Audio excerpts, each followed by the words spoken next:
Please, be my husband." Mary Jane gasped the words against the stranger's lips before crashing into him. Her fingers dug into the fine wool of his dark suit, pulling him closer as her heart hammered against her ribs like a trapped bird. From the corner of her eye, she saw them, the flash of sirens and the corrupt officers who had been hunting her through the rain-slicked streets. They slowed, their eyes scanning the shadows of the alley, settling on the couple locked in an intimate embrace. Good. Let them watch. Let them think she was just a woman lost in her lover's arms. This kiss was her only shield against a prison cell, or worse. Slowly, Mary Jane pulled back, her breath coming in ragged hitches, expecting to see confusion or rage in the stranger's eyes. Instead, she found a gaze that was unreadable and cold as a winter grave. His hand moved, his thumb tracing the line of her jaw with a firm, possessive grip that sent a new kind of chill down her spine. "You have 10 seconds to explain why I shouldn't kill you for touching me," the stranger whispered. In the flickering light of the neon signs, Mary Jane saw it, the black dragon tattoo curling up his neck. She hadn't found a savior. She had kissed the dragon of the syndicate, Hoseok Minsuk, and she realized with sinking horror that she had just jumped from the frying pan into a furnace. If you want to find out what happens when you kiss a stranger to escape the police, and he turns out to be the most dangerous mafia boss in the city, hit that subscribe button right now and drop a comment. Would you risk your life with a monster to escape the law? Now, let's see how Mary Jane's desperate gamble became the most dangerous mistake of her life. "Witnesses don't live long in my city, Mary Jane." Hoseok Minsuk's voice was a low, smooth vibration that felt like a blade against her throat. He stood in the center of his penthouse, his tailored suit flawless, looking like a man who could destroy a life with a single word. Mary Jane stood before him, her shoulders rigid and her eyes wide with a quiet panic. She was a survivor, an outsider who had seen a crime that was meant to stay in the dark. Now the police were hunting her. Her visa was a death warrant, and her only protector was the man who ruled the underworld with an iron fist. "I'm giving you a choice," Hoseok continued, stepping into her personal space until she could smell the expensive cedar wood on his skin. "You play the role of my devoted wife. You help me flush out the traitors in my own family, and I keep you alive. If you refuse, I'll hand you back to those officers myself." Mary Jane looked at the ring he held out. It wasn't a symbol of love. It was a pair of golden handcuffs. She was trapped between the law that wanted her gone and a mafia boss who wanted to own her. But what Mary Jane didn't know was that this fake marriage was about to lead her into a world of betrayal where the price of survival was her very soul. If you're ready to see how a fleeing stranger becomes the queen of the dragon, stay tuned and tell us, would you sign the contract? The black sedan glided through the rain-slicked streets of the city like a predator moving through deep water. Inside, the silence was suffocating, broken only by the frantic rhythm of Mary Jane's heart. Beside her, Hoseok Minsuk sat perfectly still, his silhouette sharp against the passing neon lights. He didn't look at her, yet his presence felt like a physical weight pressing against her chest. When the car finally hissed to a stop beneath the private canopy of a glass and steel skyscraper, Mary Jane realized there was no running back into the night. They ascended in a private elevator that moved with a sickeningly smooth speed. When the doors slid open, they revealed a penthouse that felt less like a home and more like a fortress of glass. The decor was minimalist and cold, reflecting the man who owned it. Hoseok stepped into the center of the room, shedding his suit jacket to reveal the dark, intricate ink of the dragon tattoo that seemed to pulse against the tan skin of his neck. "Sit," he commanded. It wasn't an invitation, it was a law. Mary Jane remained standing, her shoulders rigid and her hands fisted at her sides to hide their trembling. "You saved me from the police," she whispered, her voice cracking. "Why?" Hosiok turned, his expression unreadable, and his eyes tracking her with a predatory focus. He walked toward her until the scent of cedarwood and expensive tobacco filled her senses. He didn't stop until he was in her personal space, his hand reaching out to grip her jaw with that same firm, dominant hold from the alleyway. "I didn't save you, Mary Jane," he said, his voice a low, melodic vibration. "I intercepted you. You think those officers were just looking for a vagrant? You saw the handoff at the docks. You saw a face you weren't meant to see." Panic flared in her wide eyes. She had tried to convince herself she was invisible, just another outsider lost in the city's shadows, but Hosiok knew everything. He let go of her jaw and walked to a mahogany desk, picking up a velvet box and a set of heavy iron keys. He placed them both on the table between them. "The police are already at your apartment," he stated coldly. "If you walk out that door, you'll be in a cell within the hour, and you won't survive the night before a suicide is arranged for the witness." He pushed the velvet box toward her. Inside sat a diamond ring that caught the light like a shard of ice. "This is your other option," he said, his gaze locking onto hers. "My organization is infested with traitors who think I've grown soft. I need a distraction, a wife who is an outsider, someone with no ties to the other families, someone who owes me her very life." Mary Jane looked from the keys to the ring. It was a lethal ultimatum. To choose the keys was to embrace certain death. To choose the ring was to enter a pact with a monster. "You want me to be a shield," she said, her voice gaining a desperate edge of defiance. "I want you to be a ghost that breathes," Hosiok corrected, stepping closer until she was forced to look up at him. "Play the role. Convince my enemies that I am distracted by love, and I will ensure the police never find you. Fail me, and I'll be the one to turn the key to your cell myself." The weight of the silence returned, heavier than before. Mary Jane looked at the man who could either protect or destroy her with equal ease. With trembling fingers, she reached out, moving past the keys. Her hand hovered over the velvet box before she finally gripped the cold metal of the ring. Hosiok's lips pulled into a slow, dangerous smile that didn't reach his eyes. He took the ring from her and slid it onto her finger, his touch lingering just a second too long. "Welcome to the family, Mary Jane," he whispered. "Try not to die on our wedding night." The sun had not yet risen when the heavy silk curtains of the penthouse were swept aside, revealing a city that looked like an ocean of gray glass. Mary Jane sat on the edge of the sprawling king-sized bed, her fingers tracing the cold, sharp edges of the diamond ring that now branded her as property of the syndicate. She hadn't slept. The silence of the fortress was far more terrifying than the sirens she had fled. The door clicked open, and Hosiok stepped in, already dressed in a charcoal suit that looked like armor. Behind him, a line of silent, stone-faced women entered, carrying garment bags and lacquer boxes. "You have 24 hours until the Council of Elders meets to verify our union. By tomorrow, you will not be a girl from the streets. You will be the woman the dragon chose to share his throne." The Mafia Code began not with words, but with a transformation.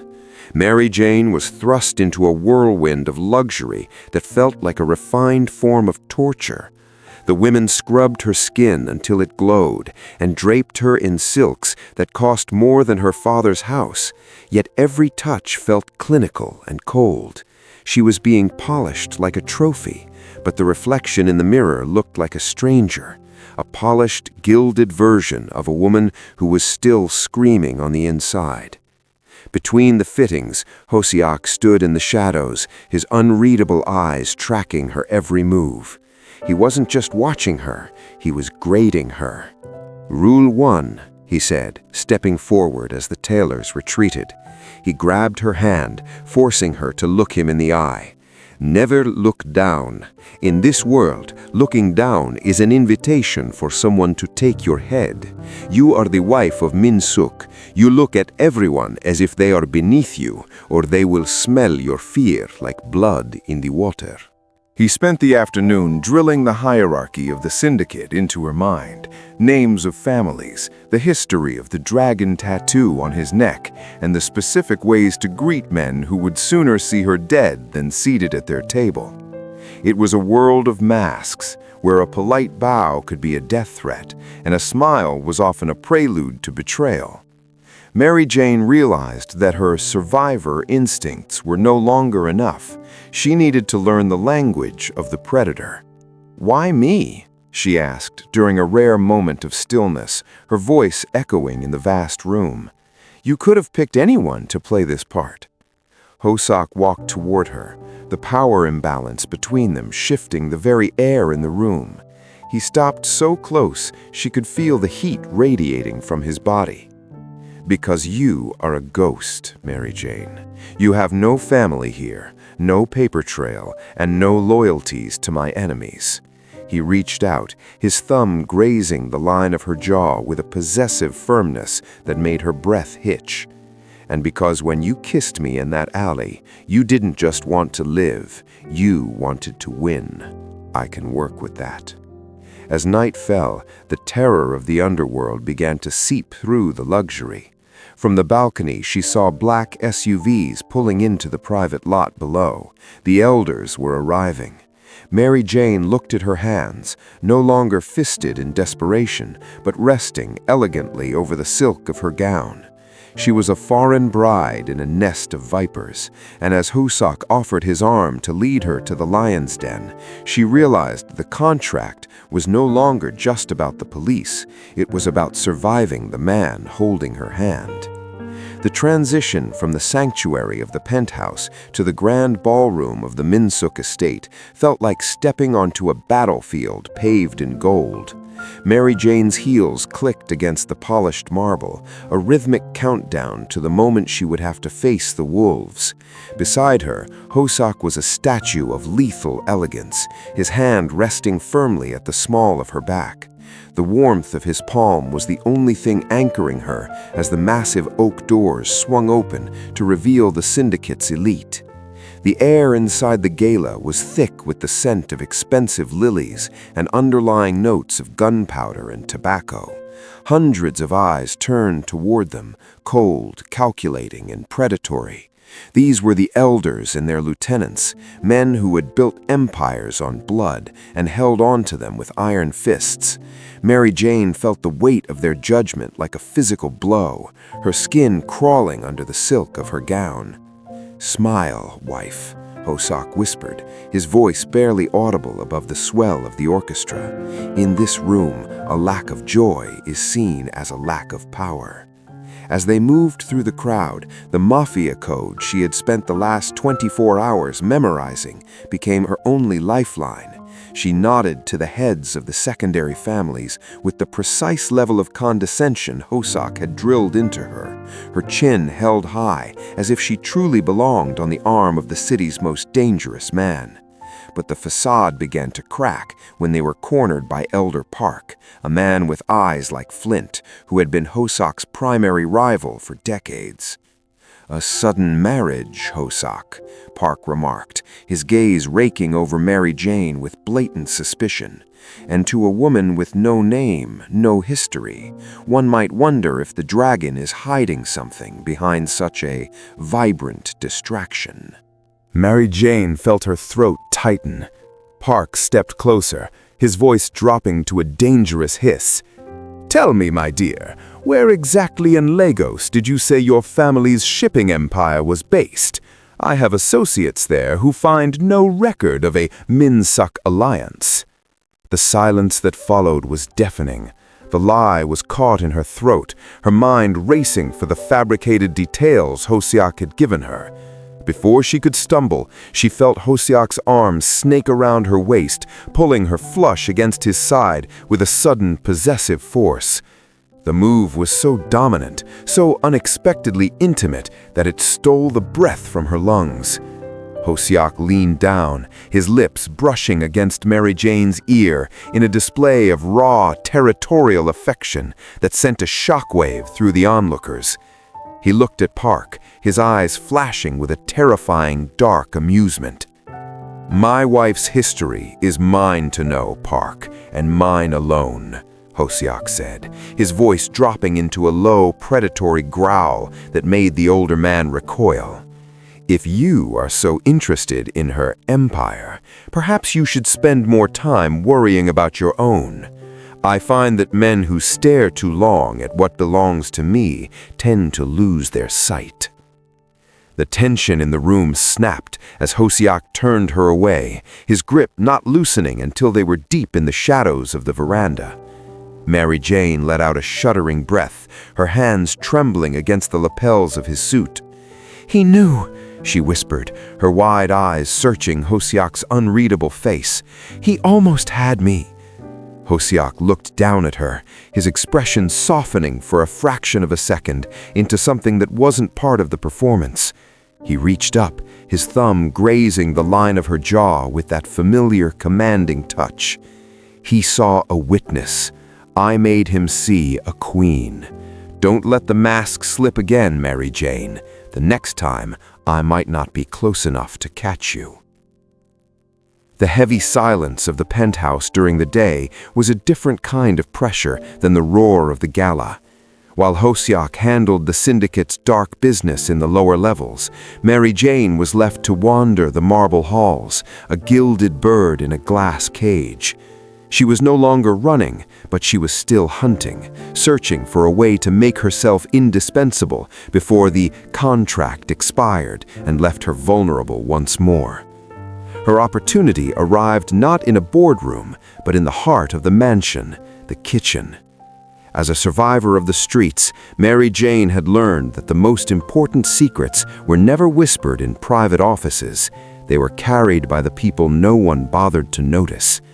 While the house staff moved with military precision, she began to observe the small fractures in their discipline.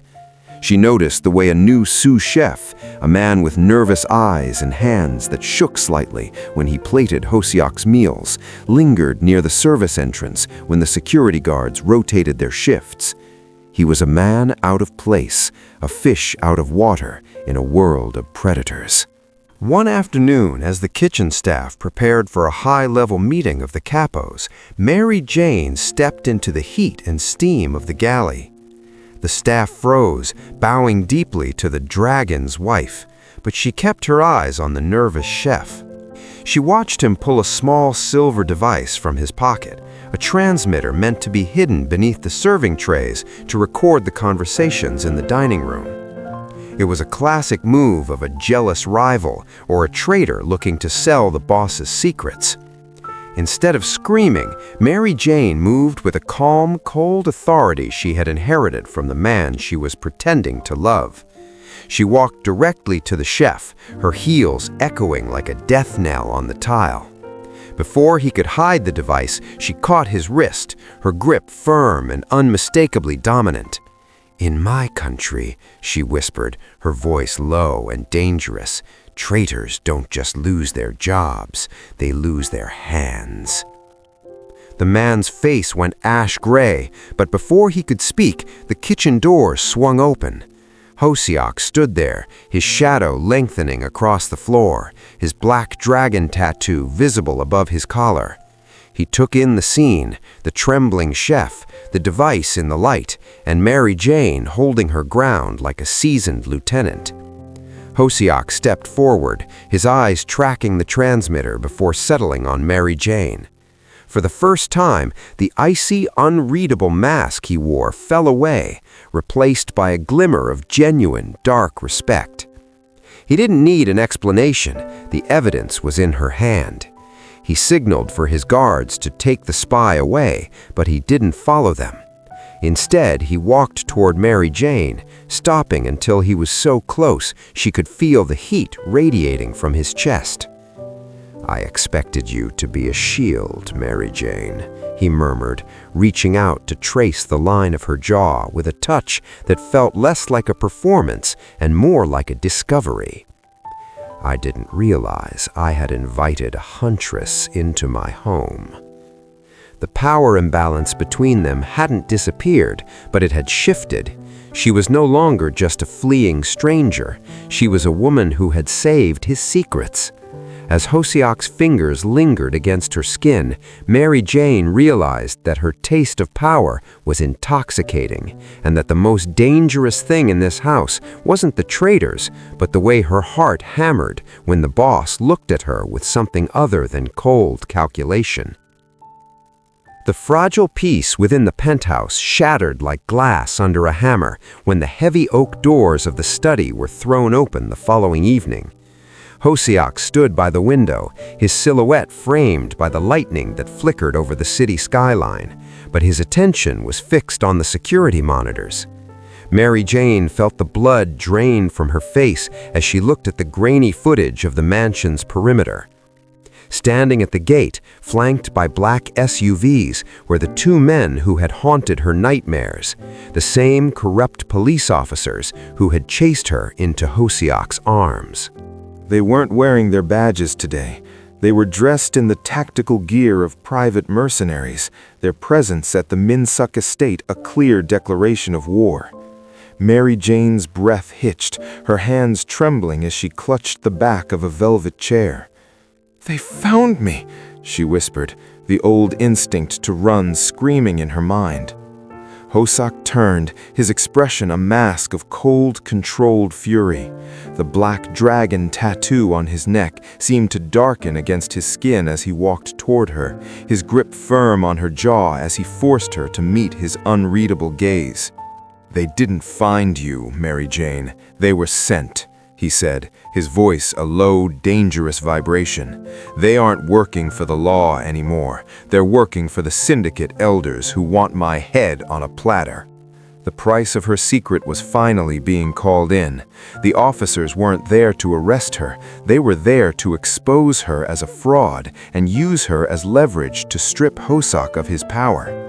If the elders proved she was a witness to a crime and not a legitimate bride, Hosiok's empire would crumble under the weight of his own deception. "What do we do?" Mary Jane asked, her voice locked between action and regret. Hosiok's eyes flashed with a predatory spark of respect, recalling how she had handled the spy in his kitchen.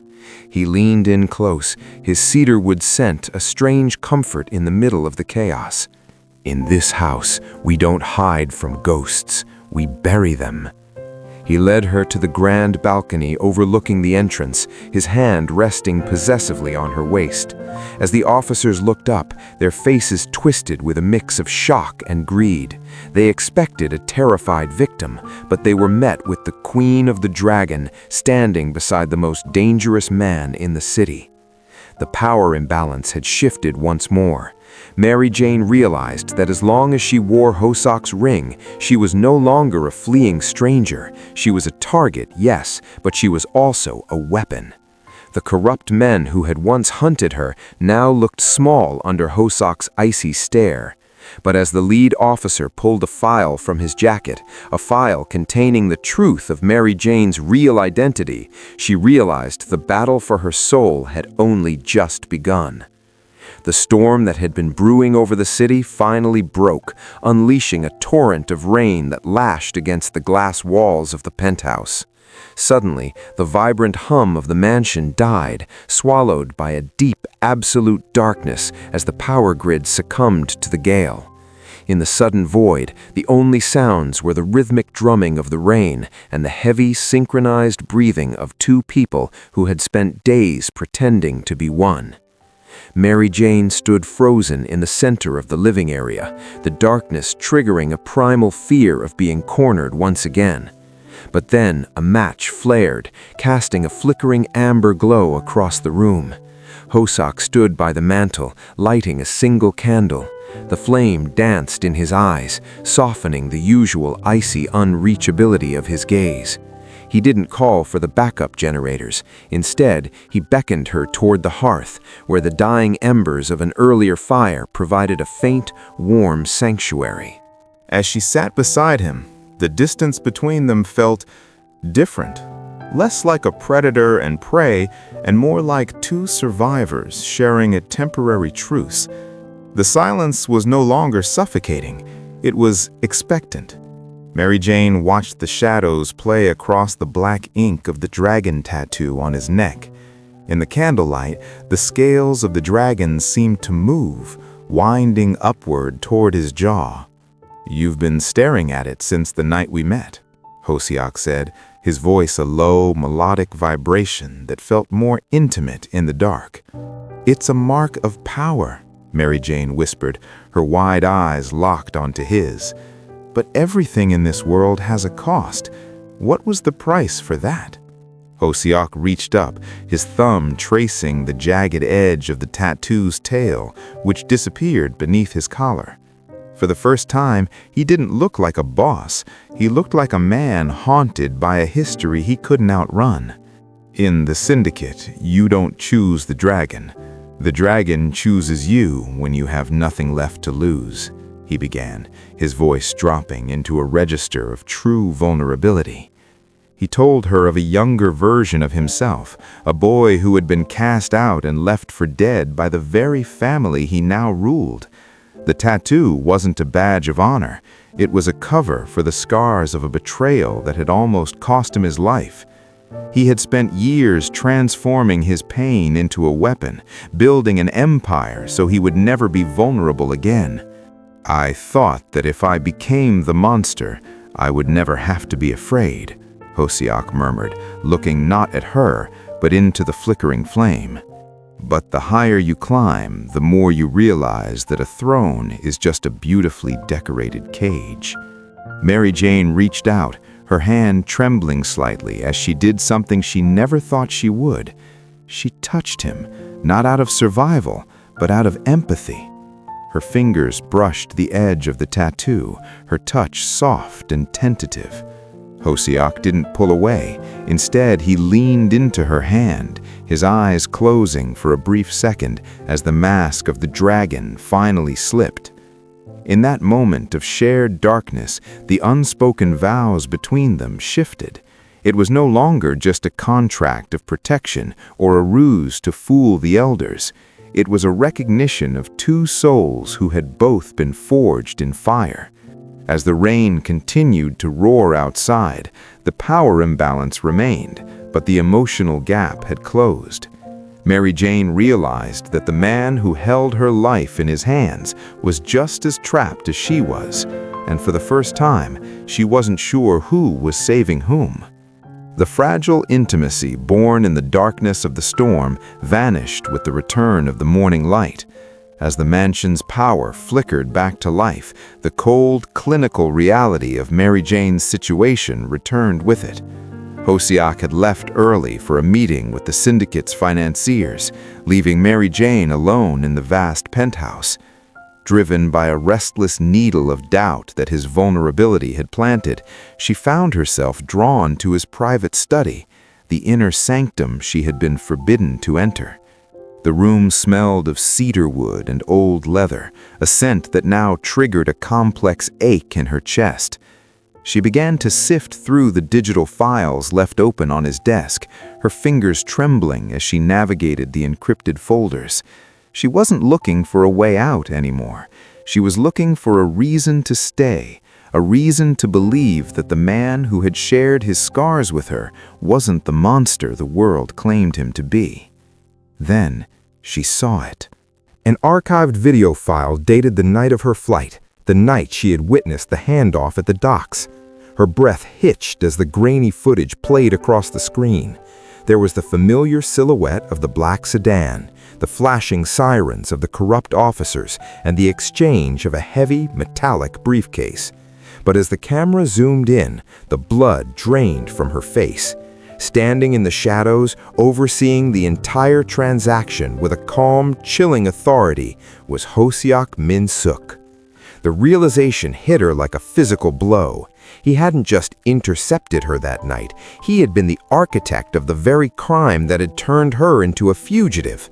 The high-stakes collision in the alley hadn't been a stroke of luck. It had been a calculated move by a man who was cleaning up his own mess.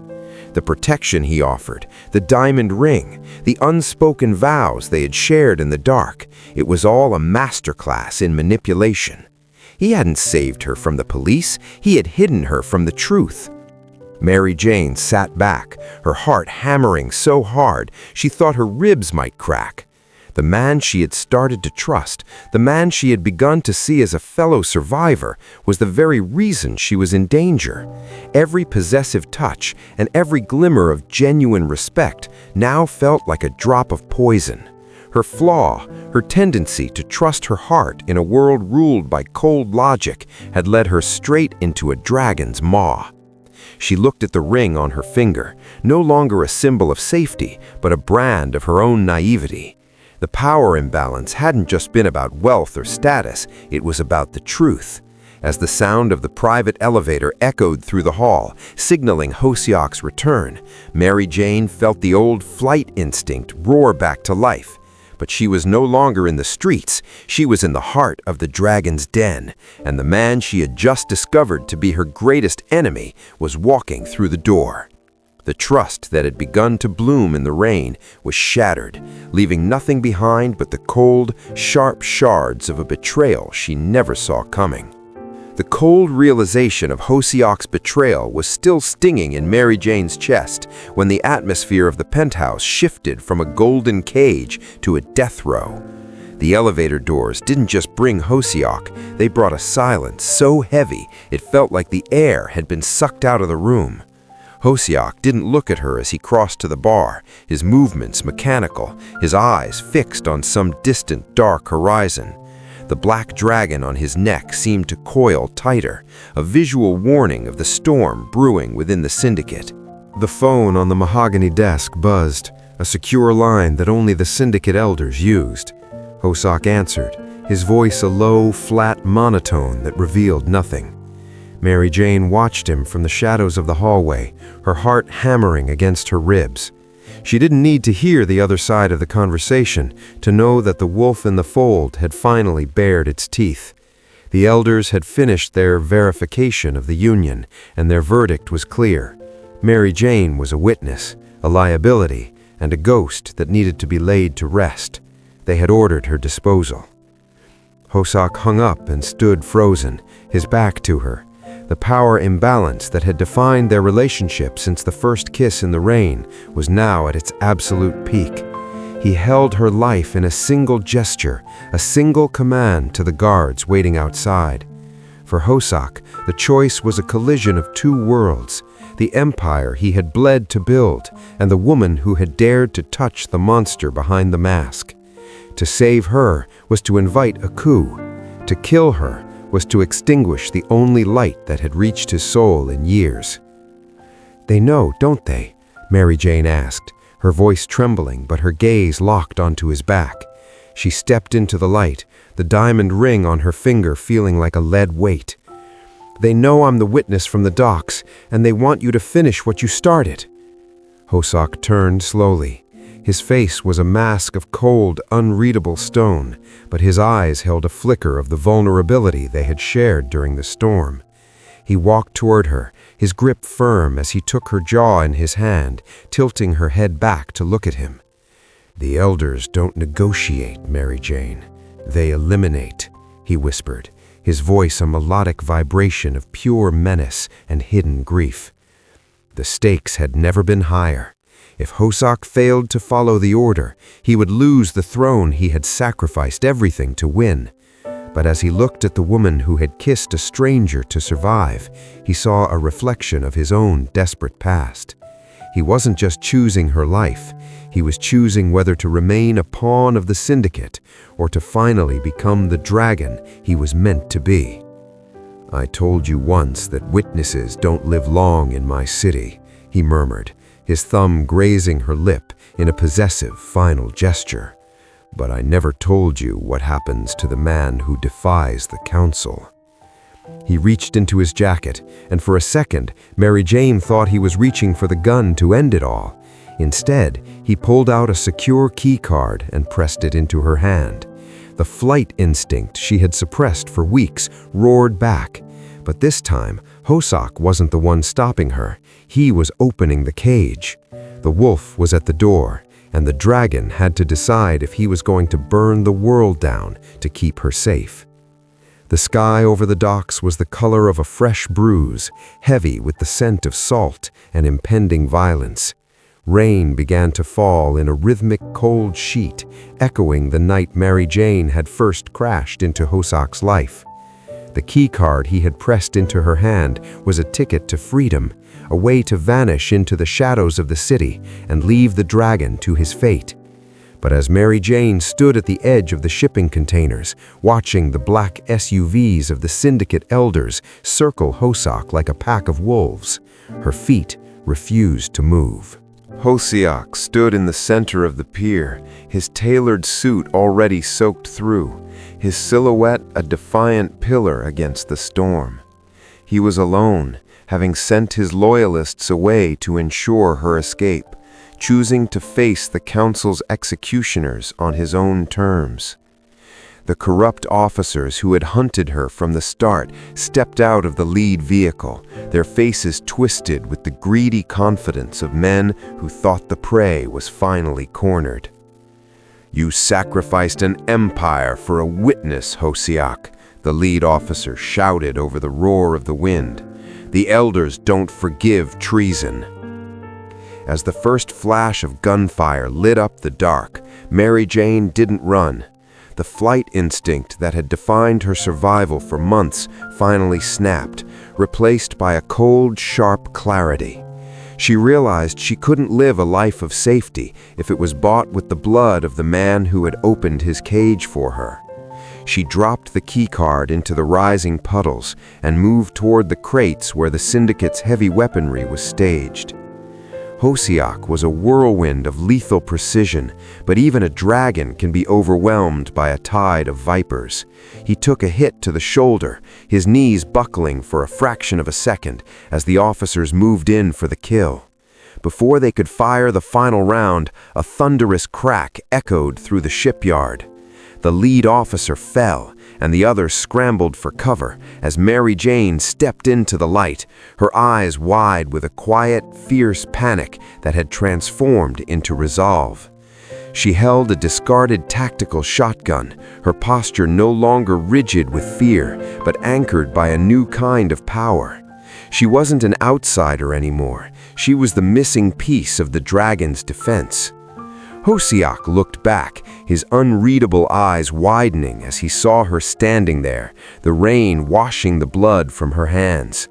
The power imbalance between them didn't vanish, but it shifted into a deadly equilibrium. He didn't tell her to go, he didn't command her to hide. Instead, he reached out, his firm grip finding her shoulder as they stood back to back in the drenching rain.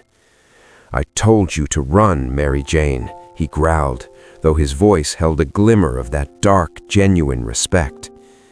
"I'm tired of running, Hosiak," she whispered, her finger tightening on the trigger as the next wave of mercenaries closed in. In the heart of the storm, amidst the blood and the rain, the witness and the monster fought as one. Mary Jane had finally stopped fleeing her past, realizing that to survive this world, she had to become as dangerous as the man who had branded her with his ring. The silence that followed the carnage at the docks was more deafening than the gunfire had been.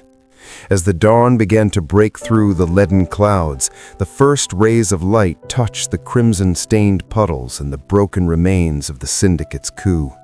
The corrupt officers were gone, their threats buried beneath the weight of their own greed, and the elders who had sought to dispose of Mary Jane were now relics of a dismantled past. Hosak stood amidst the wreckage, his suit ruined and his shoulder bandaged in a makeshift wrap, yet he still radiated that terrifying, quiet authority.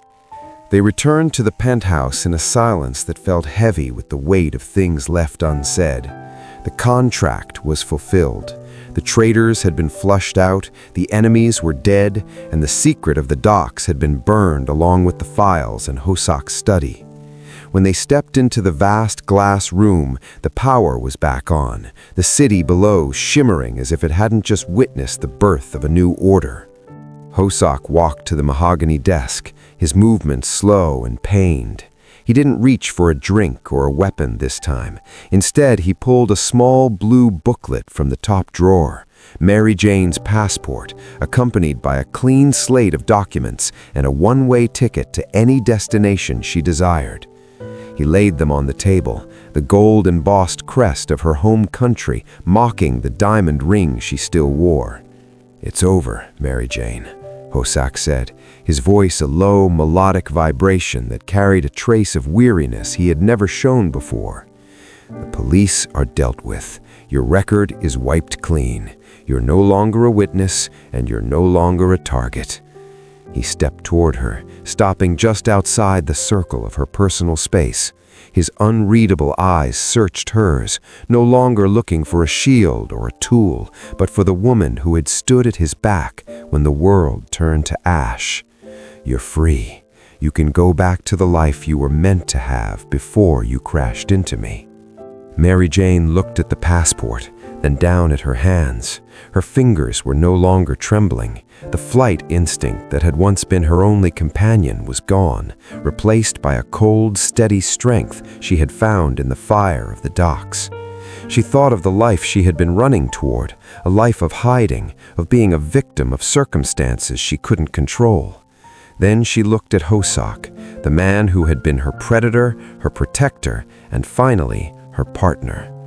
The power imbalance between them remained. He was still the dragon, and she was still the outsider, but the gap was no longer filled with fear.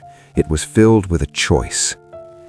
"I spent my whole life running from people like you, Hosak," she whispered, her wide eyes locked onto his. "I thought freedom was a place where no one could find me, but I realized something on those docks." She reached out, but she didn't pick up the passport. Instead, she took his hand, her grip firm and unmistakably certain. She slid the diamond ring off her finger and placed it on top of the travel documents, then looked him directly in the eye, her posture rigid with a new kind of defiance. "I don't want the life I was meant to have," she said, her voice dropping into a register of quiet power. "I want the life I fought for." Hosak's breath hitched, a brief crack appearing in his icy composure. He reached up, his thumb grazing the line of her jaw with that familiar, possessive touch. But this time, it wasn't a performance. It was a vow. He didn't offer her the ring back as a contract. He offered his hand as an equal. The stranger she had kissed in the rain was no longer a mistake. He was her destination. Mary Jane realized that she didn't need to run anymore because she had finally found the only person in the world who was as dangerous as she had become. The contract was dead, but the alliance and the man who owned the city was hers.